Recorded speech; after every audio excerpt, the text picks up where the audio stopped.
B. And I'm D. And this is level 4 at Uptown Swing, and it's kind of, I don't even know what the name of this class is. I mean, we did 4 weeks Yeah. of dancing with expression, and dancing with the music, and dancing with your partner, including the follows voicing their voice. Isn't that right, Michael That's Bradford? exactly right. Yeah. Today we started off talking about Breaking out of figures.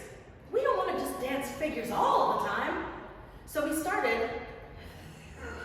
I will say that you guys looked fantastic after this. They did. I loved it. We were having so much fun.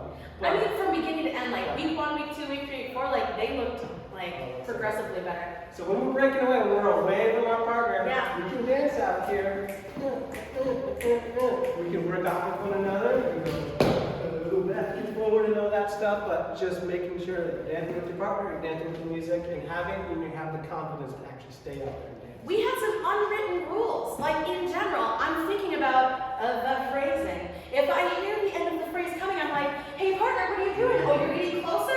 Okay, bam. We thought about, hey, if my partner comes closer to me and I want to stay out, I might turn my back and switch places. We talked about the fact that you don't have to put on your jazz hat and then checklist all of the jazz movements that you know. You know, you can just be like, do one of these like this. Michael, give him something. Give him something, Michael. Yeah, there you go. Make sure it's to the music. Yeah, make sure it's the music.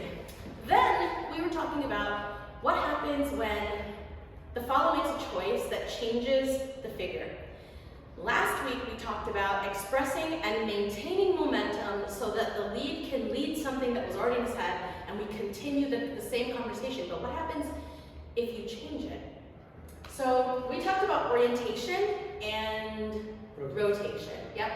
And really 2 things came of that. If the move that's in the lead's head is linear, but I've over-rotated, maybe you want to change and follow that up with a rotation. I'm going to over-rotate. Yeah. You will rotate. If I'm here, instead of pulling me down a line, he might do something rotational.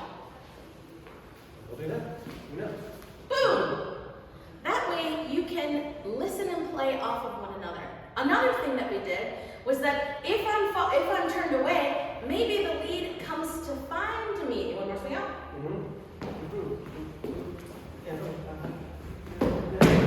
Oh, I have so many choices. I could go on this side. Boom! Or maybe, which is fun, I could take what you just did and maybe I'm Hey! this direction, something like that. So, but we have to have that communication here. We have to feel that. We talked about communicating through this connection a little bit as follows. So, I think we ended with just talking about a follow choosing to make a single turn be a double turn. And all we really said was that when the lead is bringing that hand down, I don't know which one to lead here, buddy.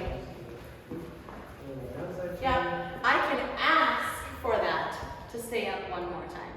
And I do that, I might duck a little bit myself, but I ask by giving that same little pressure here in my communication. And I think that was a really good series, Michael Bradford. Yeah, it was fun. And thank you very much, Michael Bradford. All right. Happy to be here. See you next time.